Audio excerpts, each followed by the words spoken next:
সুপ্রিয় দর্শক, আমি খান মোহাম্মদ রুমেল স্বাগত জানাচ্ছি সম্পাদকীয়তে।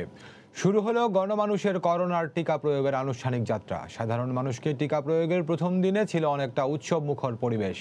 এই দিনে টিকা নিয়েছেন অনেক গুরুত্বপূর্ণ ব্যক্তিরাও। এ নিয়ে আমাদের আজকের সম্পাদকীয় টিকা উৎসবে। আর এ নিয়ে আলোচনার জন্য আমাদের সঙ্গে স্টুডিওতে উপস্থিত আছেন এস কামাল হোসেন, সাংগঠনিক সম্পাদক বাংলাদেশ আওয়ামী লীগ, আছেন সৈয়দ ইমরান সালে প্রিন্স, সাংগঠনিক সম্পাদক বিএনপি।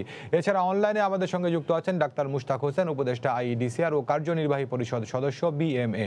দর্শক, আপনারা আলোচনায় সরাসরি অংশ নিতে পারবেন, এর জন্য টেলিভিশনের পর্দায় দেওয়া নম্বরে ফোন করতে হবে। এছাড়া ফেসবুকের মাধ্যমে আপনাদের মন্তব্য পাঠাতে পারেন। আলোচনা শুরুর আগে দেখে নেব এখনকার প্রধান শিরোনামগুলো। মহামারী থেকে মুক্তির পথে হাঁটছে দেশ। প্রথম দিনেই ভ্যাকসিন নিলেন মন্ত্রী সচিব সহ ৩১,০০০-এর বেশি মানুষ। সবাই আসবে টিকার আওতায়, বললেন স্বাস্থ্যমন্ত্রী।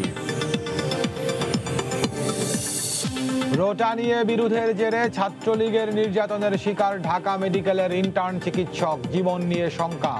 আসামিদের খোঁজ পাচ্ছে না পুলিশ।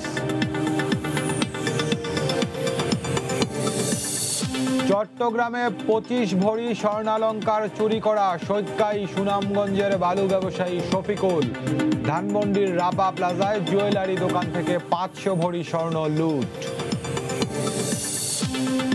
ডিএনএ রিপোর্টে নারীর কঙ্কাল হয়ে গেল পুরুষ, হাইকোর্টের ক্ষোভ। ৬ মাসের মধ্যে সিলেটে পুতুল হত্যা মামলা নিষ্পত্তির নির্দেশ।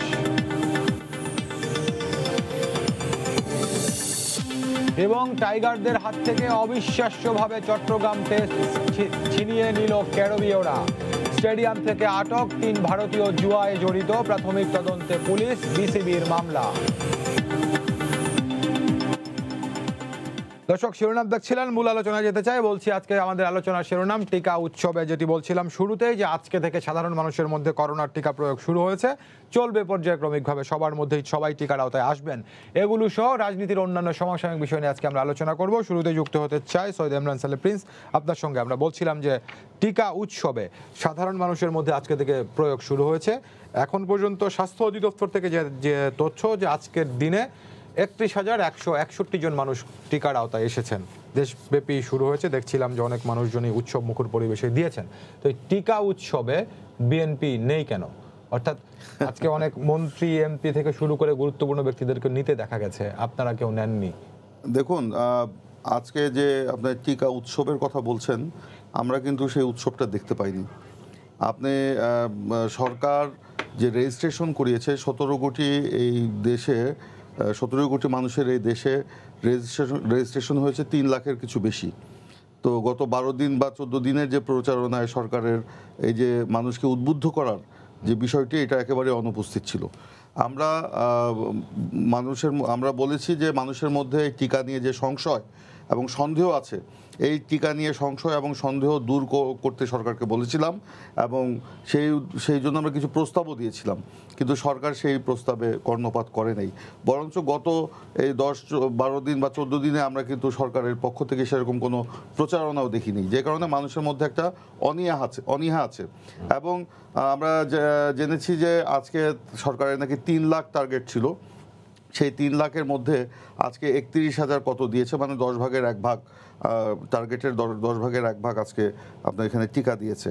তো এই টিকা দেওয়ার, আপনি বলেছেন উৎসব মুখর পরিবেশ, আমি কোথায় আমরা দেখি নেই সেটা। তো আমরা চাই মানুষ এই সংশয় কেটে মানুষ যেন টিকা দিতে পারে, এর দায়িত্ব কিন্তু সরকারের। কিন্তু টিকা নিয়ে সরকারের যে একটা গাইডলাইন থাকা উচিত, সেই গাইডলাইনও কিন্তু সেভাবে ফলো করা হয়েছে বলে আমাদের জানা নেই। আজকে বিভিন্ন কেন্দ্রে, এমনকি আমরা পত্রিকায় পড়লাম আজকে অনলাইনে, যে পাবনার একটি উপজেলায় একজনও টিকা নিতে আসেনি। সেখানে টার্গেট ছিল ২০০ জনের টিকা নেওয়ার, যেখানে আপনার টার্গেট ছিল ৩০০ জনের টিকা নেওয়ার, সেখানে আপনার নিয়েছে ১০ জন বা ১২ জন, এরকমও আমরা দেখেছি। এবং কোনো জায়গায় যে বলা হচ্ছে যে ফ্রন্ট লাইনের যারা ছিল তাদেরকে টিকা দেওয়ার, সেই ফ্রন্ট লাইনাররাও কেউ আপনার টিকা নিতে আজকে অনীহা প্রকাশ করেছে। তো আপনি বলেছেন এই টিকা উৎসবে বিএনপি নেই কেন? তা আমরা তো জানিই না যে কিভাবে টিকা নিতে হবে, আমরা তো জানিই না। আপনার প্রথমে বলা হয়েছে ৫৫,০০০ সরি 55 বছরের বেশি মানুষকে প্রথমে টিকা দেওয়া হবে, তারপর আবার বলা হয়েছে আপনার ফ্রন্টলাইনারদেরকে আগে দেওয়া হবে। তা আমরা কবে দিব সেটা তো আমরা জানি না, জনগণ তো জানি না যে তারা কখন নিবে। বিএনপি করেন যারা, তাদের জন্য কি আবার আলাদা করে কোনো তালিকা করতে হবে? না, কখনোই না, কখনোই না। কিন্তু ধরেন এই যে আপনার কত 3 লাখ কত যে আপনার ইয়ে করা হয়েছে, মানে রেজিস্ট্রেশন করা হয়েছে, এর মধ্যে কি বিএনপির সমর্থক নাই? বিএনপি করে এমন লোক নাই? আছে। কিন্তু আমরা যেটুকু জানতে পেরেছি এদেরকে তো আবার মানে মেসেজ দিয়ে, পাল্টা মেসেজ দিয়ে বলা হয় যে অমুক তারিখে দেওয়া হবে। এই সবাই সেই রকম মেসেজ পেয়েছে কিনা এটা নিয়েও আমাদের সন্দেহ আছে। আমরা জানি যে অনেকের সেই মেসেজটাও কিন্তু পৌঁছে নেই। সেই মেসেজটা তো আমরা তো জানতে হবে আমাদেরকে কবে আমরা টিকা নিব। মন্ত্রী এমপিরা তো আপনার হরহামেশাই চলে যেতে পারে। যেমন স্বরাষ্ট্রমন্ত্রীর আজকে টিকা নেওয়ার কথা ছিল, সেই জন্য সব মিডিয়াকে ডেকে নেওয়া হলো আপনার, সেখানে দেখা গেল স্বরাষ্ট্রমন্ত্রী কিন্তু টিকা নেয়নি। কিন্তু আবার অন্য জায়গায় যাদের টিকা নেওয়ার কথা ছিল না তারাও নিয়েছে। আবার কেউ কেউ ফটো সেশনও করেছে। ব্রাহ্মণবাড়িয়ায় একজন মহিলা এমপি টিকা নেওয়ার জন্য ফটো সেশনও করেছে, সেটাও আমরা দেখেছি আওয়ামী লীগের। আবার কুষ্টিয়া একজন উপজেলা চেয়ারম্যান আওয়ামী লীগের নেতা, তিনি নার্সকে সরিয়ে তিনি কিন্তু সরকারি কর্মকর্তাদের হাতে টিকা পুশ করতে দেখেছি। এই যে একটা অব্যবস্থাপনা, কে টিকা দিবে আর কে নিবে, কে ফটো সেশন করবে, এটা নিয়েই তো আজকে আমরা ঘোর কাটে নেই, আমাদের কাটে নেই। তো আমরা যেটা বলেছি যে এখন পর্যন্ত যে সংশয়টা আছে মানুষের মধ্যে আমরা দেখছি সেটা কিন্তু কাটে নেই। কাটানোর দায়িত্বটা কিন্তু সরকারের। আপনি বলতে পারেন আমাকে যে সংশয়টা কেন সৃষ্টি হলো। এর আগেও একটা টকশোতে এসে আপনার সেই প্রশ্নের সম্মুখীন হয়েছিলাম। আমি সেখানে স্পষ্ট করেই বলেছিলাম যে সেই সংশয়টা কিন্তু বিভিন্ন সামাজিক গণমাধ্যমে এসছে, এমনকি বিভিন্ন বিশেষজ্ঞরা তখনও তারা কিন্তু বলতে পারে নাই টিকাটা আসলেই সত্যি কিনা বা এটা নির্ভুল কিনা। এই দোলাচলেই কিন্তু সবাই ছিল। তো এই দোলাচল থেকে জনগণকে আপনার বের করে আনার দায়িত্ব কিন্তু সরকারের, এবং সরকার সেটা করতে পারেনি বলে আজকে আপনি ধরেন এই 17 কোটি মানুষের দেশে 3 লাখ কতজন আপনার রেজিস্ট্রেশন করেছে, এবং কেউ অনেকে জানেই না যে কিভাবে সেটা করতে হবে। এই যে একটা পরিস্থিতি, এই পরিস্থিতি থেকে উত্তরণ হওয়াটাই একমাত্র সকলের কাজ হওয়া উচিত বলে আমি মনে করি। প্রিন্স ভাই মনে করেন যে টিকা নিয়ে মানুষের সংশয় এখনো পর্যন্ত কাটেনি এবং কিছু কিছু জায়গায় অব্যবস্থাপনা এখনো রয়ে গেছে। প্রিন্স ভাই দেখছেন? আপনার ধন্যবাদ, দর্শক শ্রোতাদের ধন্যবাদ। আমি বলিনি যে উৎসবমুখর পরিবেশে টিকা দিচ্ছে, আপনি বলেছেন, মিডিয়াতে দেখিয়েছেন। আর প্রিন্স সাহেব যে কথা বললেন যে কিছু কিছু বিশিষ্টজনরা এই টিকা সম্পর্কে সংশয় ছিল, সেই বিশিষ্ট বিশেষজনের ভিতর হচ্ছে বিএনপির মহাসচিব মির্জা ফখরুল সাহেব, বিএনপির যুগ্ম মহাসচিব। তিনি অপপ্রচারে যদি পৃথিবীতে মানে কাউকে এই যে ডক্টরের উপাধি দেওয়া হয়তো, তাহলে সেটা হচ্ছে বিএনপির যুগ্ম মহাসচিব। উনি একটা অপপ্রচারের সেলের বসে আছে লন্ডন থেকে, যেভাবে ওই বাবা। কোন যুগ্ম মহাসচিব? রিজভী সাহেব, সিনিয়র যুগ্ম মহাসচিব, বিএনপির মুখপাত্র আর কি। জি, সিনিয়র যুগ্ম। উনরা কি বলেছেন, টিকা যখন আসবে ভ্যাকসিন যখন আসবে, তখন বলছে এই সরকারের প্রধানদের ভ্যাকসিন নিতে হবে বা মন্ত্রী এমপিদের ভ্যাকসিন নিতে হবে। উনরা এই কথাটা বলে মানুষের ভিতরে একটা সংশয়, ভ্যাকসিন সম্পর্কে একটা ভয়, ভীতি ঢুকিয়ে দিলেন। এটা আপনারা জানেন, দেশবাসী জানে যে বিএনপি কীভাবে, এবং কি আজকে যে ডাক্তার জাফরুল্লাহ সাহেব, আমি ওনাকে খুব শ্রদ্ধা করি, উনি ভ্যাকসিন নিয়েছেন, উনিও কিন্তু ভ্যাকসিন সম্পর্কে একটা মন্তব্য করেছিলেন। না, এই কামাল ভাই এখানে একটু সংশোধন, উনি ভ্যাকসিন সম্পর্কে মন্তব্য করেছিলেন, কিন্তু আবার আমি বলি এই গত কিছুদিন আগে আমাদের এই অনুষ্ঠানে ডাক্তার জাফরুল্লাহ চৌধুরী এসেছেন এবং এসে তিনি বলেছেন যে আমি যদি ভ্যাকসিন প্রাপ্য হই তাহলে সবার আগে আমি ভ্যাকসিন নিব। এই অনুষ্ঠানে তিনি বলে গেছেন এবং আজকে তিনি নিয়েছেন। না, উনি নিয়েছেন। আমি বলছি উনি কিন্তু ওনার মতো লোকে কিন্তু ভ্যাকসিন সম্পর্কে একটা অপপ্রচার করেছিলেন, ভীতি ঢুকিয়েছিলেন। উনি ডাক্তার, বিএনপির ঘরানার একজন বুদ্ধিজীবী। তো এই ভ্যাকসিন সম্পর্কে বিএনপির পক্ষ থেকে কিন্তু আতঙ্ক তৈরি হচ্ছে। আর প্রিন্স সাহেব বললেন যে ভ্যাকসিনের প্রচার নাই। আপনি জানেন 27শে জানুয়ারি ভ্যাকসিনের উদ্বোধন করলেন মাননীয় প্রধানমন্ত্রী, এবং প্রথম একজন নার্স, একজন ডাক্তার, একজন সেনা কর্মকর্তা, এরকম 5 জন লোক ভ্যাকসিন নিলেন। একজন পুলিশ, গণমাধ্যম কর্মী, হ্যাঁ গণমাধ্যম কর্মী, 5 জন ভ্যাকসিন নিলেন। এবং টেলিভিশনে পত্রপত্রিকা হলো যে 7ই ফেব্রুয়ারি সারা দেশে ভ্যাকসিন দেওয়া হবে। এবং আপনি দেখেন বিএনপি সাধারণ মানুষের ভিতর ভয় তো ঢুকিয়েছেন, কিন্তু আজকে বিএনপি যেটা বলছেন যে আওয়ামী লীগের মন্ত্রী এমপিরা ভ্যাকসিন নেবেন, হ্যাঁ ভ্যাকসিন নিয়েছে। অথচ এই টকশোতে এই ভ্যাকসিন আসার আগে বিএনপির একজন উপদেষ্টা বলেছিলেন যে সাধারণ মানুষকে ভ্যাকসিন না দিলে আমরা ঘেরাও করব। ওই বিএনপি আবার বলছেন যে না, আগে সরকার প্রধানদের ভ্যাকসিন নিতে হবে, মন্ত্রী এমপিদের ভ্যাকসিন নিতে হবে। অর্থাৎ বিএনপি যে অপপ্রচারের মাস্টার না, মানে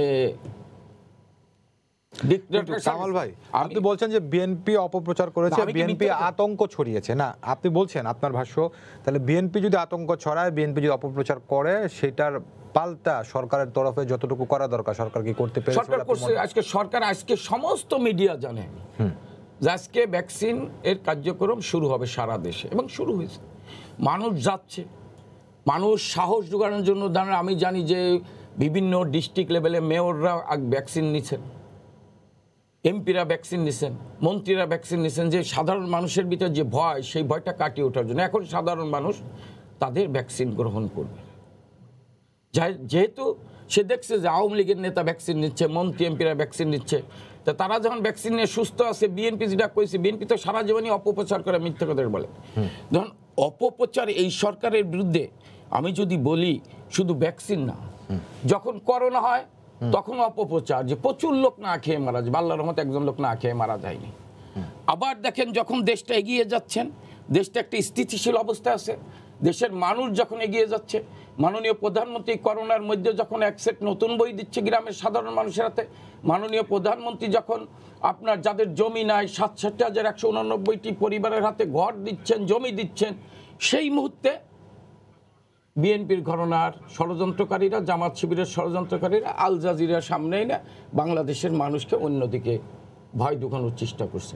অর্থাৎ সরকারের ভাবমূর্তি ক্ষুণ্ণ করা, সরকারের ইমেজকে ক্ষুণ্ণ করা, প্রধানমন্ত্রীর ইমেজকে ক্ষুণ্ণ করা, আপনি দেখেন সেনাবাহিনীর ইমেজকে ক্ষুণ্ণ করা, আইন শৃঙ্খলা রক্ষা বাহিনীর ইমেজকে ক্ষুণ্ণ করা, আন্তর্জাতিকভাবে এই ইমেজ ক্ষুণ্ণ করে কাকে ক্ষুণ্ণ করতেছে? ব্যক্তি প্রাইম মিনিস্টারের, ব্যক্তি সেনাবাহিনীর, না দেশের, জাতির, দেশের স্বাধীনতা, সার্বভৌমত্বের? আজকে যেখানে আমি একটু মানে অন্য লাইনে যাইতে হচ্ছে, যে দেখেন এই আজকের প্রধানমন্ত্রীর নেতৃত্বে আমাদের দেশের সেনাবাহিনী এবং আইন শৃঙ্খলা রক্ষা বাহিনী জাতিসংঘের মাধ্যমে শান্তি মিশনে গিয়ে আমাদের দেশের মর্যাদা, সুনাম রক্ষা করছেন, মর্যাদা বৃদ্ধি করছেন। সেই সেনাবাহিনী, আইন শৃঙ্খলা রক্ষাকারী বাহিনী প্রধানমন্ত্রী সম্পর্কে আজকে কারা করছেন আল জাজিরা? কোন লোকগুলো? ডেভিড বার্গম্যান, আপনি আমার চাইতে ভালো জানেন কে উনি। 2012 সালে এসেছেন জামাতের পক্ষে কথা বলার লেগে। উনি যে কথা বলেছে যে 30 লক্ষ লোক শহীদ হয়েছে, উনি বলছে 2 থেকে 5 লক্ষ লোক, সেটা যেন তিনি দণ্ডিত হয়েছিলেন। আমার ভাই আপনার সঙ্গে আবার যুক্ত হব। আমি এখন লন্ডনে যে তারেক জিয়ার উপদেষ্টা আসছেন, আপনি কনক সরোয়ার আপনি ভালো করেছেন, আমার সাংবাদিক যত আপনি ভালো ছিলেন, সামিউর আপনি ভালো ছিলেন, যে আরেকজনের যে সাংবাদিক ডেইলি স্টারে চাকরি করতো, মাদক অসৎ কাজের জন্য তাকে এই দেশ থেকে বের করে দেওয়া হয়েছে। তারা মিলে আজকে 500 মিলিয়ন ডলার। আপনার সঙ্গে আবার যুক্ত মুশতাক ভাইকে শুনেছি। মুশতাক ভাই, আপনাকে স্বাগত জানাচ্ছি আলোচনায়। মুশতাক ভাই, আমরা বলছিলাম যে আজকে সাধারণ মানুষের মধ্যে করোনার টিকার প্রয়োগ শুরু হয়েছে। মুশতাক ভাই, এই পর্যায়ে যদি জানতে চাই, বাংলাদেশে ভ্যাকসিন আসলো, ভ্যাকসিন ফ্রন্টলাইনার্সরা প্রথম পেলেন, সাধারণ মানুষ পর্যন্ত প্রয়োগ আজকে থেকে শুরু হয়েছে, পর্যায়ক্রমে হয়তো আরও মানুষজন এই টিকার আওতায় আসবেন। তো সবকিছু মিলিয়ে এই টিকা ব্যবস্থাপনা এবং টিকা প্রয়োগ নিয়ে এখন পর্যন্ত যতটুকু আপনি দেখেছেন, একজন বিশেষজ্ঞ চিকিৎসক হিসাবে আপনি কিভাবে মূল্যায়ন করবেন? হ্যাঁ, শুরুটা বেশ ভালোই হয়েছে। আমাদের পরিকল্পনা ছিল যে একদম সাধারণ স্তর থেকে শুরু হবে, কিন্তু বিভিন্ন বুদ্ধিজীবী মহল বা যারা পর্যবেক্ষণ করছেন তারা বলছেন যে আমাদের যারা নেতৃস্থানীয় তাদের নেওয়া উচিত। কিন্তু আমাদের একটা আশঙ্কা ছিল যে নেতৃস্থানীয় যে প্রথমে নিতে যান অনেক ভিড় হবে এবং তাদের সাথে তাদের অনুসারীরা থাকবেন, ফলে শারীরিক দূরত্ব বজায় রাখা মুশকিল হবে, স্বাস্থ্যবিধি বজায় রাখা মুশকিল হবে। তবু আজকে যেটা হয়েছে, কিছুটা হয়েছে এরকম ভিড়, কিন্তু মোটামুটি আনন্দ উচ্ছ্বাস ছিল, স্বাস্থ্যবিধি মেনে চলার বিষয় ছিল। কোন কোন কেন্দ্রে প্রচারের অভাবে কিংবা তাদের শেষ মুহূর্তে প্রস্তুতির কারণে যত সংখ্যা কম হয়েছে, বা কোনো কোনো কেন্দ্রে হয়তো আমরা খবর প্রেস রিলিজের মাধ্যমেই দেওয়া হচ্ছে সংখ্যা কম, এটা প্রথম দিনের কারণে হতে পারে। এই চ্যালেঞ্জগুলো তো আমাদের থাকছেই। বিশেষ করে নিবন্ধনের যে ডিজিটাল পদ্ধতি, এটি এখনো অনেকে রপ্ত করতে পারেনি। তাদের যারা সাহায্য করবেন, সেই সহায়তাকারীরা তাদের পাশে আছেন, এই বিষয়টি এখনো সবাই যোগাযোগ করে উঠতে পারেনি। তারপরেও অনেক হয়েছে, এবং ডিজিটাল পদ্ধতি যারা অভ্যস্ত নন তারা কাগজে কলমে স্বাস্থ্য কেন্দ্রে এসে তারা করতে পারবেন নিবন্ধন, এবং তাদের নিকটস্থ কমিউনিটি ক্লিনিকে সেটা করতে পারবেন। এই বিষয়গুলো মানুষ ধীরে ধীরে জানছে। প্রচারের বিষয়ে বলছে না, প্রচার বলতে আমরা গণমাধ্যমে প্রচার হয়েছে, ইলেকট্রনিক মিডিয়াতে, তারপরে সংবাদপত্রে, বিজ্ঞাপনের মাধ্যমে, কিন্তু প্রচুর ব্যানার, ফেস্টুন এগুলো হয়তো হয়নি। আমরা যেভাবে আমাদের যে প্রচারের যে একটা ঐতিহ্য, আমরা বড় বড় ব্যানার, বিলবোর্ড সেগুলো করা হবে। যেগুলো টিকাদান কেন্দ্র সেখানে ব্যানার, বিলবোর্ড করা হয়েছে, কিন্তু শহর বা গ্রামের বাজার কিংবা যেখানে জনসমাগম হয় সেখানেও আমরা বড় বড় বিলবোর্ড, ব্যানার সেগুলো স্থাপন করার পরিকল্পনা করেছি। যেহেতু টিকাটা সারা বছরই ধরে চলার একটা সম্ভাবনা আছে, শুধুমাত্র একদিন যখন আমরা টিকা অভিযান করি তখন কিন্তু যেভাবে যেই ঘনত্বের প্রচার হয় এটি সেভাবে হচ্ছে না। যেহেতু এটা আমাদের সাস্টেইন করতে হবে, আমাদের সারা বছরই প্রচার চালাতে হবে, সেই জন্য একটু সময় নিয়ে আমরা অল্প থেকে বড় জায়গায় যাচ্ছি। যেভাবে টিকাদান শুরু হয়েছে, প্রথম দিনে 25-26 জন, তারপরে 500 জনের কিছু বেশি, আজকে 31,000, দিন দিন সেটি বাড়ছে। তার সাথে আমাদের মাত্রা রেখেই প্রচারণাটাও কিন্তু এই মাত্রা বজায় রেখে আগাচ্ছে। তবে হ্যাঁ, প্রচারগুলো যদি আরো লাক্সই হতো নিশ্চয়ই ভালো হতো, এবং নিবন্ধন যদি আমরা আরো অনেকে করতে পারতাম আজকে নিশ্চয়ই ভালো হতো। সেই সীমাবদ্ধতা রয়ে গেছে, এখনো চ্যালেঞ্জগুলো রয়ে গেছে। এই চ্যালেঞ্জগুলো মোকাবেলা করবার জন্য সরকারের যারা দায়িত্বপ্রাপ্ত তারা তো অবশ্যই দায়িত্ব পালন করবেন, পাশাপাশি নাগরিক সমাজ অর্থাৎ সরকারি দায়িত্বের বাইরে যারা আছেন, বিভিন্ন রাজনৈতিক দল, সামাজিক সাংস্কৃতিক সংগঠন, তাদেরকেও এখানে ভূমিকা রাখার বিষয় আছে। দুটো ভূমিকা, একটা হচ্ছে যে সবাই টিকা পেল কিনা, কোনো অনিয়ম হলো কিনা, সেটাকে অবশ্যই তারা নজরে রাখবেন, কারণ সরকার ঘোষণা করেছে সমতা এবং ন্যায্যতার ভিত্তিতে অগ্রাধিকার তালিকা অনুযায়ী টিকা দেওয়া হবে। কিন্তু কোথাও কোথাও যদি এটা লঙ্ঘিত হয়, যাদের এখন টিকা পাওয়ার কথা না, তারা যদি অন্যায় প্রভাব বিস্তার করে, অবশ্যই নাগরিক সমাজ সেটি দেখবেন। আরেকটি হচ্ছে জনগণের সহায়তাকে যদি আমরা অর্জন করতে চাই, শুধুমাত্র সরকারি প্রচারে কিন্তু হবে না। আমাদের মতো বহুদলীয় গণতান্ত্রিক দেশে শুধুমাত্র সরকার কিন্তু জনগণকে একা উদ্বুদ্ধ করতে পারে না। সেখানে সরকারের বাইরে যারা বিভিন্ন মতে প্রতিনিধিত্ব করেন, তাদেরকেও এই জনস্বাস্থ্যের জরুরি পরিস্থিতিতে তাদের মতো করে তারা অবশ্যই দায়িত্ব পালন করবেন, তাহলে কিন্তু জনগণ ভরসা পায়। মুশতাক ভাই ধন্যবাদ, আপনি আমার সঙ্গে থাকুন, আপনার সঙ্গে আমি আবারও যুক্ত হব। প্রিন্স ভাই, আপনার দৃষ্টি আকর্ষণ করতে চাই, সেটা হচ্ছে কামাল ভাই যে বিষয়টি বললেন যে শুরুর দিকে বিএনপির পক্ষ থেকে আপনারা যেটি বলছিলেন যে সরকারের মন্ত্রী এমপির আগে নিক, সরকারের সর্বোচ্চ ব্যক্তির আগে নিক, তারপরে সাধারণ মানুষ আস্থা পাবে, এই কথাগুলো। তো এরপরে তো আজকে তো সেটি হলো যে আমরা যেটি দেখলাম যে সরকারের মন্ত্রী এমপিরা অনেকেই নিয়েছেন এবং সেটি প্রকাশ্যে নিয়েছেন। তো এরপরে আপনাদের সেই দাবিটা আর কতটুকু থাকে? প্রিন্স ভাই, আমরা কি দাবি করেছি? কামাল ভাই মনে এটাই বোঝাতে চেয়েছেন। আমরা কি বলেছি যে এই ভ্যাকসিন অকার্যকর? সেটা তো আমরা বলিনি। দেখুন, উনি বললেন যে আমাদের মহাসচিব মির্জা ফখরুল ইসলাম আলমগীর এবং সিনিয়র যুগ্ম মহাসচিব রুহুল কবির রিজভী সাহেব, ওনারা নাকি আপনার অপপ্রচারের সেল খুলে বসেছেন এবং এই বিষয়ে নাকি অপপ্রচার করেছেন। ওনাকে দ্ব্যর্থহীন ভাষায় বলতে চাই, এবং যারা দর্শক তাদেরকে দ্ব্যর্থহীন ভাষায় বলতে চাই যে বিএনপি কখনো অপপ্রচারের সেল খুলে বসেনি। বরঞ্চ বিএনপি আজকে যে এই অপপ্রচার বা সংশয় যেটা সৃষ্টি হয়েছে, সেই সংশয় থেকে জনগণকে মানে দূরে রাখার জন্য, জনগণের মধ্যে সংশয় কাটানোর জন্য সরকারকে বলেছিল ব্যবস্থা নিতে, এবং সেই ক্ষেত্রে বলছিল যে প্রধানমন্ত্রী সবার আগে ভ্যাকসিনটা নিক। আপনার বিভিন্ন দেশে আমরা দেখেছি, আপনার আমেরিকার রাষ্ট্রপতি বাইডেন আপনার সে নিজেই প্রথমে ভ্যাকসিন নিয়েছে, যখন ওখানে এই ভ্যাকসিন নিয়ে সংশয় ছিল তখন তারা নিয়েছে। সাবেক রাষ্ট্রপতি যারা ছিলেন আমেরিকার তারা নিয়েছে, আপনার ব্রিটেনের রানী নিয়েছে। তো এরকম প্রথম নিয়েছে ভ্যাকসিন, নিয়ে সংশয় কাটানোর চেষ্টা করেছে। সেই কারণে আমরা বলেছিলাম যে সংশয়টা সৃষ্টি হয়েছে, সেখানে মানে এই সরকার প্রধান সেখানে নিতে পারে, কিন্তু তখন তারা একদম এক স্বরে বলে উঠলো না, আগে সাধারণ মানুষকে না দিয়ে আমরা নিব না। খুব ভালো কথা উনি বলেছেন, বিএনপি এই সংসদ সৃষ্টি করেছে। আমি একটি বলতে চাই, জার্মানের একটি মিডিয়ায় প্রকাশ হয়েছে অক্সফোর্ডের টিকা বয়স্কদের কাজে আসে না। এই জার্মানের সেই মিডিয়ার মালিক কি বিএনপি করে?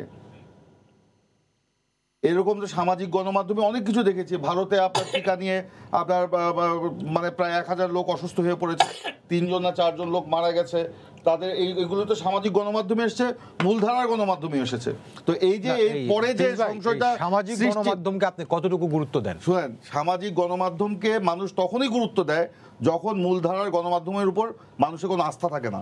মূলধারার গণমাধ্যম যখন স্বাধীনভাবে কাজ করতে পারে না, সরকার যখন সঠিক কথাটা জনগণের সামনে উত্থাপন করতে পারে না, বা সরকারের কোনো কথায় বা কাজে মানুষ যখন বীতশ্রদ্ধ হয় বা মানুষ তাদের বিশ্বাস করে না, তখনই কিন্তু মানুষ সামাজিক গণমাধ্যমের উপর। ভাই এই যে আজকে ধরুন আমাদের এখানে আপনি টক আমি শেষ করি আপনি বিভিন্ন টেলিভিশনে আমি এগুলোর প্রতি আপনার কি মনে হয় যে মানুষের আস্থা নাই, বা আপনি যেগুলো বলছেন মানুষের আস্থা নাই? না, মানুষের তো আস্থা নাই। আপনারা প্রায় দিনই বলছেন এদিকে মানুষ আস্থায় নেয় না। আমি বলি, শুনেন, মানুষ আপনারা যেসব টক শো করেন, এই যে আজকে যে টক শো করছেন সেটা লাইভ দেখাচ্ছেন, তাই না? সেখানে কমেন্ট সেকশনে যে দেখেন মানুষ কি কথা বলে। আপনারা এই যে আল জাজিরা রিপোর্টের উপরে গত কয়েকদিনে যে সব টক শো করেছেন বা রিপোর্ট প্রকাশ করেছেন, সেখানে কমেন্ট সেকশনে যে দেখেন মানুষ কি বলেছে। আপনাদের কথায়, সরি আপনাদের না, সরকারের কথায় যদি মানুষ বিশ্বাস করতো, এই কমেন্টস গুলো তো করতো না। আজকে উনি প্লিজ ভাই, তাহলে আমি কমেন্টসের প্রসঙ্গে এসেছি, আপনি সকল জায়গায় কমেন্টস গুলোর মধ্যে শালীনতা এবং যৌক্তিকতা কতটুকু থাকে? শুনেন, আমি সেই বিতর্কে যাব না, সেই বিতর্কে আমি যাব না, কিন্তু মানুষের একটা সেন্টিমেন্টের ব্যাপার আছে, সেটা তো দেখতে হবে।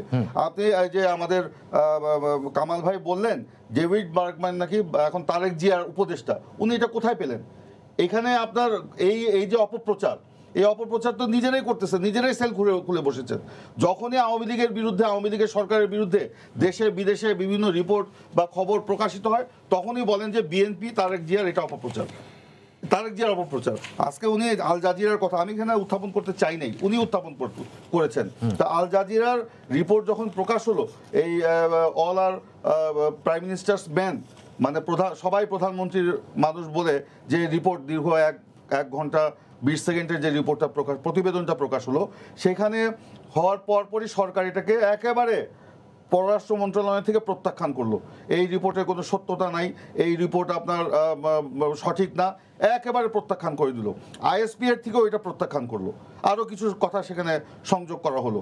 কিন্তু যখন জাতিসংঘের মহাসচিবের মানে মুখপাত্র, তিনি যখন বললেন বাংলাদেশের সরকারকে এটার মানে তদন্ত করে দেখা উচিত, তদন্ত করার আহ্বান জানালেন, তারপরের দিন পররাষ্ট্রমন্ত্রী বললেন যে বিশ্বাসযোগ্য মানে অভিযোগগুলোর ব্যাপারে বাংলাদেশ তদন্ত করবে। তাহলে প্রথম দিন কেন জাতিসংঘের মুখপাত্র প্রিন্স ভাই এটি যেমন বলেছেন, পাশাপাশি আরেকটি মন্তব্য করেছেন যে এই রিপোর্টের কিছু কিছু তথ্যের ব্যাপারে জাতিসংঘের মহাসচিবের মুখপাত্র কিন্তু প্রশ্নও তুলেছেন, সেটিও নিশ্চয়ই আপনি বলবেন। না, জাতিসংঘের মহাসচিব বলেছেন যে সেখানে যেই ইকুইপমেন্ট আপনার আনা হয়েছে, এখানে যখন বাংলাদেশ থেকে বলা হলো সেই ইকুইপমেন্ট জাতিসংঘের সুপারিশ ক্রমেই কেনা হয়েছে, যে আড়ি পাতার যে equipment, mobile telephone, all mobile telephone আপনার আড়ি পাতা যাবে, সেটা অভিযোগ এসছে যে ইসরায়েল থেকে আনা হয়েছে। সেটা যখন বাংলাদেশ থেকে বলা হলো যে জাতিসংঘের একটি মিশনে ব্যবহারের জন্য সেটা জাতিসংঘের ইয়েতে এটা আনা হয়েছে, জাতিসংঘের মহাসচিব কিন্তু এটাও বলেছেন যে জাতিসংঘের কোনো চুক্তিতে এই কথা লেখা নাই। জাতিসংঘের মহাসচিবের মুখপাত্র এটাও বলেছেন যে বাংলাদেশ তাদের মিশনে এরকম কোনো ইকুইপমেন্ট ব্যবহার করে না, কিন্তু বাংলাদেশ থেকে বলা হয়েছে, বাংলাদেশ থেকে বলা হয়েছে, এই কথাটা বাংলাদেশ থেকে বলা হয়েছে আমরা করি না, জাতিসংঘের মহাসচিবের মুখপাত্র বলেছেন যে বাংলাদেশ করে না হয়েছে। সরি, এটা মিস ইন্টারপ্রেট হবে। বাংলাদেশ থেকে বলা হয়েছে এটা জাতিসংঘের মানে নির্দেশেই বা তাদের পরামর্শে সেটা কেনা হয়েছে সেই কন্টিনেন্টে ব্যবহার করার জন্য। তো এই যে কথাগুলো আসছে, আমরা বলি যে এইভাবে প্রত্যাখ্যান করে তারা কি করছে, তারা বলছে প্রত্যাখ্যান করছে, আবার বলছে আমরা তদন্ত করব। যখন জাতিসংঘ এটা বলছে তখন তদন্ত করব বলছে। এই কথাগুলো বলে মানুষের কাছে তারা হাস্যকর হয়ে যাচ্ছে। আমি আরেকটা কথা বলি, ওনাকে অনেক সময় দিয়েছেন, আমি শেষ করি। উনি বলেছেন যে সরকারের ইমেজকে, প্রধানমন্ত্রীর ইমেজকে, আওয়ামী লীগের ইমেজকে আমরা ক্ষুণ্ণ করার জন্য দেশে বিদেশে আমরা কাজ করছি। আমি বিনয়ের সাথে বলতে চাই, আওয়ামী লীগ এবং সরকার গত 12 বছরে দেশের গণতন্ত্র, আইনের শাসন, মানবাধিকার এবং দেশের উন্নয়নের নামে যে লুটপাট, যে আপনার মিথ্যাচার এবং যে দুর্নীতি করেছে, সেই দুর্নীতি এইসব কারণে বিএনপি বা অন্য কারো ষড়যন্ত্র করার প্রয়োজন নেই সরকারের এই ইমেজ ক্ষুণ্ণ করার জন্য। এটার জন্য সরকারই দায়ী, সরকারই এটার জন্য সরকারই দায়ী। কামাল ভাই, ক্ষুণ্ণ করেছে, এখানে বিএনপি প্রয়োজন নাই, সরকারের ইমেজ ক্ষুণ্ণ করার জন্য আপনারাই নাকি যথেষ্ট। আমি আপনার বলি, আওয়ামী লীগের বা বিএনপি কাজ হচ্ছে অপপ্রচার করা, মিথ্যে কথা বলা। কারণ আজকের প্রধানমন্ত্রীর সম্পর্কে আপনার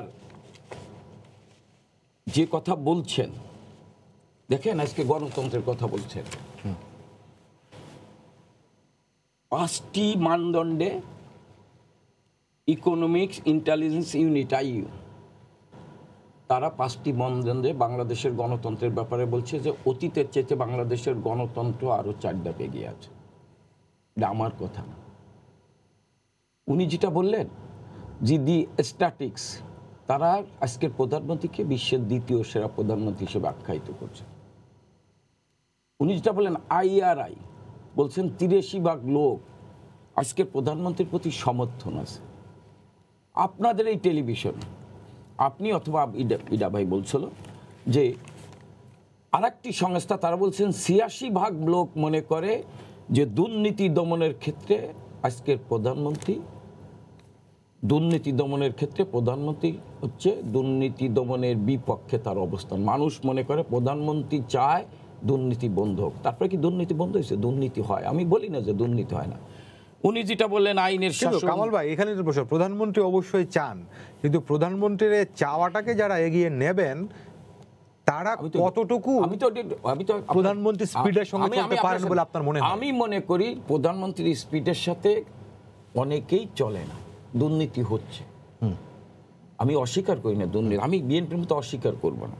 উনি আইনের শাসন, এই যে কামাল ভাই চলে না বলেই কি আমরা শেষ করে দিতে পারি? না, এটা চলবে না কেন? না, আমি বলছি যে এই দুর্নীতি বন্ধ করার ক্ষেত্রে প্রধানমন্ত্রী কিন্তু উদ্যোগ নিচ্ছেন, 0 টলারেন্স ঘোষণা করছেন এবং বন্ধ করার চেষ্টা করছেন। দুর্নীতিবাদ যেখানেই ধরা হচ্ছে তার কিন্তু আইনের আওতা আনা হচ্ছে। উনি বললেন সুশাসন, দুর্নীতির কথা।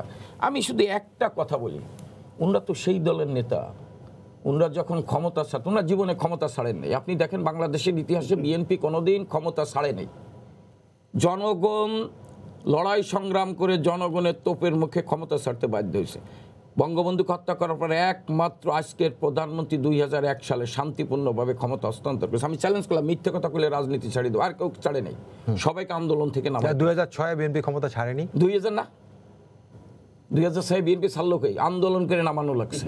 তত্ত্বাবধায়ক সরকার আসলো, যে তত্ত্বাবধায়ক সরকার আন্দোলন করে সেদিনকে বিএনপি ইয়াজউদ্দিনকে নিয়ে তালবাহানা করেছিলেন, ইয়াজউদ্দিনকে নির্বাচন করতে চেয়েছিলেন। সেদিন বিএনপি, কামাল ভাই, বিএনপি ইয়াজউদ্দিন আহমেদকে রাষ্ট্রপতি প্রধান উপদেষ্টা 2 পদে রেখেছিলেন, কিন্তু ব্যাপারটি যেটি হয়েছে তখন আন্দোলন হয়েছে, আন্দোলনের প্রেক্ষাপটে কি হয়েছে, তখন তার বিএনপি ক্ষমতায় নয়। বিএনপি যেটা চাইছে জনগণ কিন্তু সেটা চায়নি। বিএনপি চাইছে ইয়াজউদ্দিন থাকুক।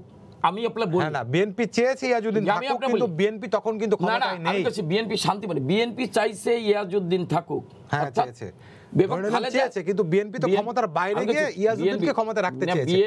বিএনপি কি তখন ক্ষমতায়? তত্ত্বাবধায়ক সরকার যখন ইয়াজউদ্দিন আছে, ইয়াজউদ্দিন আর বেগম খালেদা জিয়ার ভিতরে কোনো পার্থক্য নাই ক্ষমতা। আচ্ছা, ওই অর্থে বলছেন আপনি? ওই অর্থে বলছি আমি। আচ্ছা, আজকে কিন্তু একমাত্র শেখ হাসিনা ক্ষমতা হস্তান্তর করছে। উনরা গণতন্ত্রের কথা বলেন, উনরা সুশাসনের কথা বলেন। আমার একটা কথা বলুক তো, সুশাসনের অর্থই কি এই যে বিরোধী দলের নেত্রী জনসভা করতে যাচ্ছে, শান্তির মিছিল করতে যাচ্ছে, ভবনে বসে সিদ্ধান্ত নিয়ে 11টা গ্রেনেড মেরে বিএনপির বিরোধী দলের নেত্রীকে হত্যা করতে হবে? আইবি রহমান শেখ 20 জন লোককে হত্যা করলো। আমি শাহেম এসকিবরা হাসানুল্লাহ মাস্টারের কথা নাই বললাম।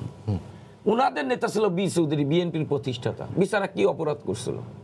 বিচারাকে পদত্যাগ করতে বাধ্য করে বিচারা একটা জনসভা করলো, একটা দল করে সেই জনসভার জায়গায় যেতে দিল না। ছাত্র দল, যুব দল উনাকে তাড়িয়ে নিয়ে গেল, বিচারা রেল লাইন দিয়ে দৌড়ে কোনো রকম জীবনটা বাঁচালো। এই হচ্ছে ওনাদের সুশাসন। সেই দলের নেতা আজকে বলছে সুশাসন নাই, গণতন্ত্র নাই, কথা বলার অধিকার নাই। ওনাদের আমলে কয়টা টকশোতে কথা বলা যেত? ওনারা কথা বলেন, ওনাদের তারা অধম হইলে আপনারা উত্তম, আমি তো উত্তম হওয়ার চেষ্টা করছি। আচ্ছা, উনি বলেন ওনাদের আমলে যত রাজনৈতিক নেতা মারা গেছেন এই আমলে মারা গেছে, শায়েমেস কিবরিয়া, হাসানুল্লাহ মাস্টার, মনজুর ইমাম, সাংবাদিক নেতা হুমায়ুন কবির, বালু, মানিকচন্দ্র সাহা, তারপরে সাবেক এমপি মমতাজউদ্দিন। সবচেয়ে বড় বিষয় যে বিরোধী দলের নেত্রীকে হত্যা করার জন্য গ্রেনেড হামলা করা হয়েছিল এবং তাকে কথা বলতে দেন এই সংসদে। উনরা গণতন্ত্রের কথা বলেন, সংসদে বিরোধী দলের নেত্রী কথা বলতে পারে নাই। আর উনাদের 7 জন এমপি, আপনি সাংবাদিক হিসেবে আপনার প্রশ্ন করি, জাতির কাছে আপনার মাধ্যমে জিজ্ঞাসা করতে চাই, এই 7 জন এমপি যে তির্যক ভাষায় সংসদে কথা বলেন, প্রধানমন্ত্রীকে প্রশ্ন করেন, জীবনে কেউ খালেদা জিয়াকে প্রশ্ন করতে পেরেছেন? ধন্যবাদ। আপনি উত্তর চেষ্টা করুন। মুশতাক ভাই, আপনাকে একটু শুনতে চাই। এর আগে আপনি যেটি বলছিলেন যে বাংলাদেশের মতো বহুদলীয় গণতন্ত্রের দেশে সরকারের কারণে অন্য রাজনৈতিক দলগুলোরও এখানে কাজ করার সুযোগ রয়েছে। তো মুশতাক ভাই, করোনা প্রসঙ্গে যদি বা এই ভ্যাকসিন প্রসঙ্গে যদি বলি, সেটি যদি একটি বড় রাজনৈতিক দল বিএনপি, তারা তো বলছে এখন এখানে প্রিন্স ভাই বলছেন যে জনগণের মধ্যে কিন্তু সংশয় রয়ে গেছে এবং তারা যে পরামর্শ দিয়েছিলেন সেগুলো সরকার মানেনি। তাহলে পরে আপনার এই যে একমত হবেন কিংবা তারাও মানুষের মধ্যে জনমত তৈরিতে কাজ করবেন, তেমনটাকে আমরা কিভাবে আশা করি?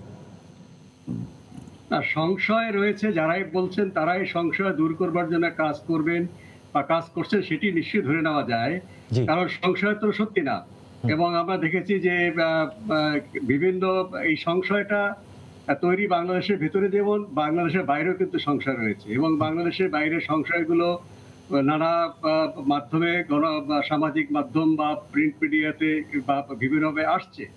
তো সেগুলো দূর করবার জন্য কিন্তু বৈজ্ঞানিক দৃষ্টিভঙ্গি থেকে যারা সমাজের কাজ করতে চাচ্ছেন তারা করছেন। হ্যাঁ, বৈজ্ঞানিক দৃষ্টিভঙ্গি থেকে যদি কোনো প্রশ্ন থাকে, গবেষণা নিয়ে প্রশ্ন থাকে, সেটা একটা সুস্থ আলোচনা, সেটা একটা আমরা ভালো সমাধানে পৌঁছবো। কিন্তু অবৈজ্ঞানিক ধারণা কিংবা যেটা একেবারেই সত্যি নয়, সেই ধরনের ধারণার বিরুদ্ধে কিন্তু সবাই ফাইট করা উচিত। তাহলে কিন্তু যারা এগুলো করছেন তারা নিজেরাই এর শিকারে পরিণত হবে। আজকে টিকা নিয়ে যারা ভিন্ন ভিন্ন সংশয় প্রকাশ করা কিন্তু আমি নেতিবাচক হিসেবে দেখি না। এটা মানুষ জানবার জন্য অনেক কিছু জানতে চায়। কিন্তু যদি উদ্দেশ্যমূলক ভাবে তারা একটা অপপ্রচার কেউ করে, দেখুন এক একটা টিকা কোম্পানি আরেকটা টিকা কোম্পানির বিরুদ্ধে নানা রকম প্রচার চালাচ্ছে। এই যে জার্মানির কথাটা প্রিন্স ভাই বললেন, জার্মানিতে বা ইউরোপের কয়েকটা দেশে অ্যাস্ট্রাজেনেকা তারা সময় মতো টিকা দিতে পারেনি। তারা খুবই ক্ষুব্ধ হয়েছে যে তারা ইউরোপে 2টো কেন্দ্র আছে টিকাদানের প্রস্তুত করবার, তারা তৈরি করে দিচ্ছে ইংল্যান্ডেও একটা কেন্দ্র রয়েছে, একাধিক কেন্দ্র রয়েছে। কাজেই তারা প্রথমে এটা বললো যে রফতানি নিষেধাজ্ঞা ব্রিটেনকে কেন্দ্র করে, পরে সেটা উদ্র করলো, কারণ এটা নিষেধাজ্ঞা পড়লে আমরা আমাদের মতো দেশে ক্ষতিগ্রস্ত হবে। তখন তারা একটি দেশ দুটি দেশ এগুলা নিষেধাজ্ঞা দিল। কিন্তু দেখুন, ইউরোপিয়ান ইউনিয়নের যে সংস্থা ইউরোপিয়ান মেডিসিন এজেন্সি, তারা কিন্তু ব্রিটেনের মতোই বলেছে 18 বছর বয়সী যে কোনো মানুষ যারা টিকা নেওয়ার উপযুক্ত, যাদের অন্যান্য অসুস্থতা নেই, তারা নিতে পারবে। ইউরোপিয়ান ইউনিয়নের সিদ্ধান্ত বড় নাকি জার্মানির সিদ্ধান্ত বড়? কাজেই এখানে কতগুলো ভিন্ন বিবেচনা আছে, সেটা আমরা ইউরোপের ক্ষেত্রেও দেখছি। আমরা তো সেটা দেখতে হবে যে কে কোন প্রেক্ষিতে কি বললো। ভারতে যারা অসুস্থ হয়েছেন তারা এই সামান্য অসুস্থতা, আমাদের দেশেও যারা সামান্য অসুস্থ হচ্ছেন তাদের অসুস্থতার ইতিহাসও কিন্তু আমাদেরকে নথিবদ্ধ করে আমাদের যারা গবেষক তাদেরকে দিতে হচ্ছে, পাশাপাশি যারা টিকা প্রস্তুত করেছেন তাদেরকে দিতে হচ্ছে, এবং বিশ্ব স্বাস্থ্য সংস্থা প্রতিটি মানুষ যারা টিকা নিয়েছেন তাদের পরবর্তী পর্যায়ে স্বাস্থ্যের অবস্থা কি সময় সময় সেগুলো কিন্তু আমাদের দিতে হচ্ছে। কারণ এই টিকাটা আমাদেরকে আরো অনেকদিন পর্যবেক্ষণ করতে হবে। সমস্ত টিকা, শুধু এই টিকা না, যতগুলো টিকা সারা পৃথিবীতে দেওয়া হচ্ছে 4, 5, 6টি টিকা, সেগুলো সমস্ত ইতিহাস নেওয়া হচ্ছে। কারণ এগুলো ক্লিনিক্যাল ট্রায়ালের অন্তত 2, 3, 5 বছর পর্যন্ত হওয়ার কথা, সেটি আমরা দ্রুত করতে পেরেছি। কিন্তু তারপরেও স্বাভাবিক যে মানুষের মধ্যে শারীরিক ক্রিয়া, সেটি দেখবার জন্য কিন্তু সমস্ত বিজ্ঞানীরা এই তথ্যগুলো চাচ্ছেন। এগুলো কিন্তু আমাদেরকে বৈজ্ঞানিক দৃষ্টিভঙ্গি থেকে আমরা কথা বলবো, তাহলে সেটি আমাদের সবার জন্য ভালো। নাহলে আজকে আমি দায়িত্বে আছি, কালকে আপনি দায়িত্বে থাকবেন, এই কথাগুলো কিন্তু আমাকেই আক্রমণ করবে যদি আমরা বৈজ্ঞানিক ভিত্তিতে না যাই। বিজ্ঞান ভিত্তিতে বললে যেমন বলবো না যে যেই টিকা দিচ্ছি সেটা দুনিয়ার মধ্যে সবচাইতে ভালো আর সব টিকা খারাপ, সেটাও যেরকম ঠিক হবে না। কারণ আমরা 17 কোটি মানুষের জন্য 34 কোটি ডোজ টিকা এখন যে টিকা থেকে দিচ্ছি সেটি দিয়ে সম্ভব না। আমাদেরকে পৃথিবীর অন্যান্য টিকাও আনতে হবে। আজকে যদি বলে ফেলি এই টিকাটার মধ্যে আর টিকা হয় না, তাহলে অন্য টিকা যখন দেশে আসবে তখন কিন্তু সেই টিকাটা গ্রহণযোগ্যতা পাবে না। আবার এই টিকা সবচাইতে খারাপ, এই টিকার আমরা নেব না, অথচ দেখছি আমরা এই টিকাটা কিন্তু এখন বিভিন্ন জায়গায় যারা এই টিকা গ্রহণ করেনি, অন্যান্য টিকা, সেই টিকাগুলো সংখ্যা কম হয়েছে, কাজে তারা এই টিকাটা গ্রহণ করছে। কাজে এই সবগুলো কিন্তু আমাদের নির্ভুল বিবেচনা নিয়ে ট্রায়াল এন্ড এররের মধ্যে আমরা এগিয়ে যাব। ধন্যবাদ মুশতাক ভাই। প্রিন্স ভাই, আমি আপনার সঙ্গে ভিন্ন প্রসঙ্গে যুক্ত হতে চাই। কালকে ঢাকায় আপনাদের একটি সমাবেশ রয়েছে প্রেস ক্লাবের সামনে, এছাড়া আপনারা দেশ জুড়ে 6টি সমাবেশ ঘোষণা করেছেন। কিসের দাবিতে কি এই সমাবেশগুলো? দেখুন, আমি এটা বলি একটু, কামাল ভাই একটা কথা বলেছেন, আমি শেষ করে কথা বলছি। কামাল ভাই বলেছেন যে দেশে নাকি সুশাসন এবং গণতন্ত্রের নাকি অনেক উন্নতি হয়েছে। আজকে বাংলাদেশের তো যে গণতন্ত্রের যে ইন্টেলিজেন্সের কথা বলছেন, যে সংস্থা ইউনিটের কথা বলছে, সেখানে তো বলা হয়েছে বাংলাদেশ এখনো হাইব্রিড রেজিমে রয়েছে, এবং সেখানে কিন্তু গণতন্ত্রের দুর্বল গণতন্ত্রের যে জোন আছে সেই জোনেও কিন্তু বাংলাদেশ নাই এই সাম্প্রতিক রিপোর্টে। এগুলি নিয়ে বাহাবা নেওয়ার জন্য তারা বিভ্রান্তি সৃষ্টি করার জন্য এসব কথা বলেন। আর সুশাসন যদি বলেন, সুশাসন কি আপনার এই যে আজকে গণতন্ত্রকে যে গলা টিপে হত্যা করা হচ্ছে, আপনার ভোটের অধিকারকে যে হরণ করা হচ্ছে, এটা কি সুশাসনের নমুনা? আজকে তো দেখলাম যে আপনার মাদারীপুরের কালকিনির একজন পৌরসভা নির্বাচনে স্বতন্ত্র প্রার্থীকে সেখানকার এসপি তার গাড়িতে উঠে নিয়ে ঢাকায় নিয়ে এসছে আওয়ামী লীগের সাধারণ সম্পাদক ওবায়দুল কাদেরের সাথে কথা বলানোর জন্য, যে সে যেন আপনার নির্বাচন থেকে বসে যায়, আওয়ামী লীগের প্রার্থীকে যেন সমর্থন করে। এটা কি সুশাসনের নমুনা? তা আর আপনি যে বললেন যে কালকে সমাবেশ এবং 6টি কিছু জন্য, আপনারা জানেন যে এই যে ভোট হচ্ছে, সেই ভোটগুলো একটা ভোটের নামে প্রহসন হচ্ছে, এবং সেখানে জনগণ তার ভোটের অধিকার প্রয়োগ করতে পারছে না, রাজনৈতিক দলগুলো তার অধিকার মানে প্রতিষ্ঠা করতে পারছে না, নির্বাচনী কার্যক্রম সঠিকভাবে চালাতে পারছে না, সর্বত্রই হুমকি ধুমকি হামলা মামলা করে নির্বাচনে পাঠানো হচ্ছে। সেই কারণেই আজকে দেখেন যে সিটি কর্পোরেশন নির্বাচন যেটা হয়ে গেল এই যে চট্টগ্রামে, সেখানে কি হয়েছে?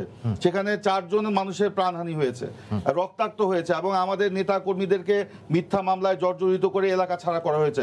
1 বছর আগে, গত বছর করোনার আগে ঢাকা সিটি কর্পোরেশন নির্বাচন কি হয়েছে? এরকমই তো হয়েছে। তো আজকে সর্বত্রই আজকে নিরপেক্ষ নির্বাচনের একটা দাবি উঠেছে। সেই নিরপেক্ষ নির্বাচনের দাবিতেই আমাদের 6টি সিটি কর্পোরেশনের আপনার 6টি শহরে সমাবেশের আহ্বান জানানো হয়েছে।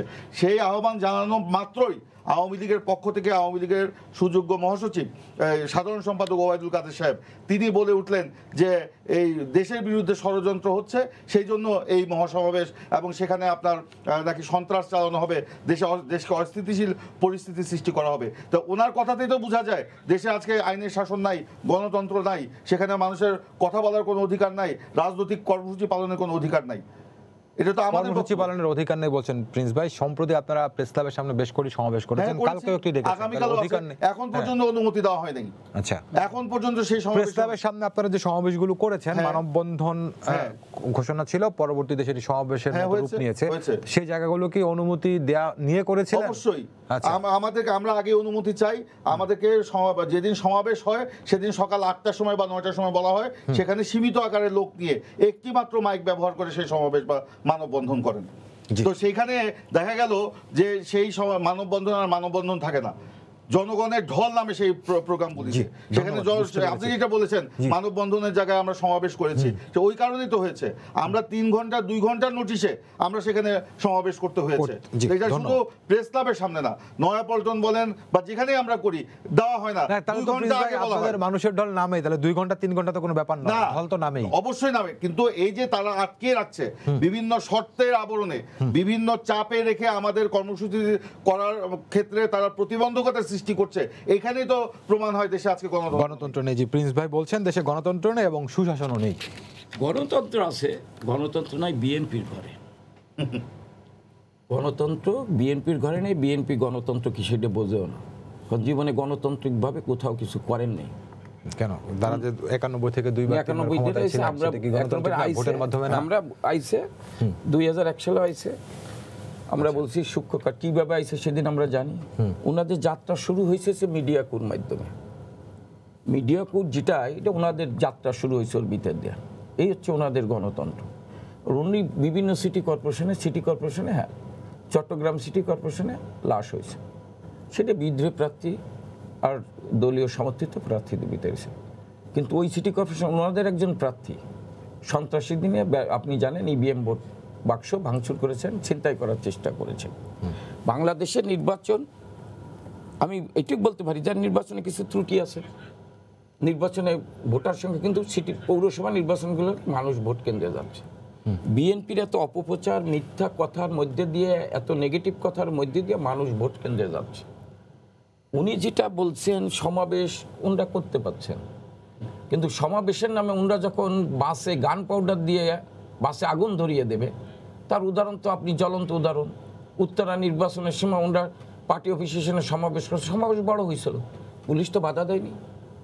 কিন্তু ওই দিনই ওই সমাবেশের পাশে পুলিশ ভ্যানে গান পাউডার দিয়ে আগুন ধরিয়ে দিলেন। ঢাকা শহরে 9টা জায়গা আগুন। বিএনপি বলে সেটি তারা করেননি, তাদের কর্মসূচিকে ভিন্ন কথা নেওয়ার জন্য করা হচ্ছে। আপনাদের মিডিয়াতেই আমরা দেখেছি যে বিএনপির একজন কর্মী, মহিলা কর্মী পার্টি অফিস থেকে সাবেক মন্ত্রী নিতাইরার সাথে ফোন আলাপটা আপনারাই প্রচার করছেন, আমরা এটা করি নাই। এর ভিতরে কি হয়েছে, যুবদলের কর্মীরা কারা করছে, কার নির্দেশে? নিতাইরা চৌধুরী সেটির ব্যাখ্যাও দিয়েছেন, অনেকে ফোন দিয়ে থাকতে পারেন, তার পেশাগত কাজের জন্য কেউ একজন ফোন দিয়েছিল। সেটা তো উনি বলছে যে আমি যুবদলের অমুক, উনি নাম বল যুব কি মহিলা যুব মহিলা কি আরে যুব মহিলা দল, জাতীয়বাদী মহিলা দলের নেত্রী উনি, আমি অমুক বলছি, এটা তো বলছে দাদা এই কাহিনী, এটা বলছে। ওনাদের সমাবেশের নামে যদি ওনারা সন্ত্রাস করেন, গাউন পাউডার দিয়ে বাস ধরিয়ে দেন, তাহলে প্রশাসনের তো দায়িত্ব হচ্ছে শান্তিপূর্ণ অবস্থা বজায় রাখা। অর্থাৎ ওনাদের এক সেকেন্ড, উনি গণতন্ত্রের কথা বলেন, ভোটের কথা বলেন। এই দেশের টেবিলের উপর ব্যালট থেকে সিল মারার অভ্যাস আমার ভাইদের, তাই বলে কি আমরা করব না? আমরা করব না, আমরা জনগণের কথা বলেন, জনগণ ওনাকে ঘৃণা করে পিছু করে এবং জনগণ থেকে বিচ্ছিন্ন হয়ে গেছে। 10টা দেখার আমন্ত্রণ যার ফলে ষড়যন্ত্র করতেছে। নিরপেক্ষ নির্বাচন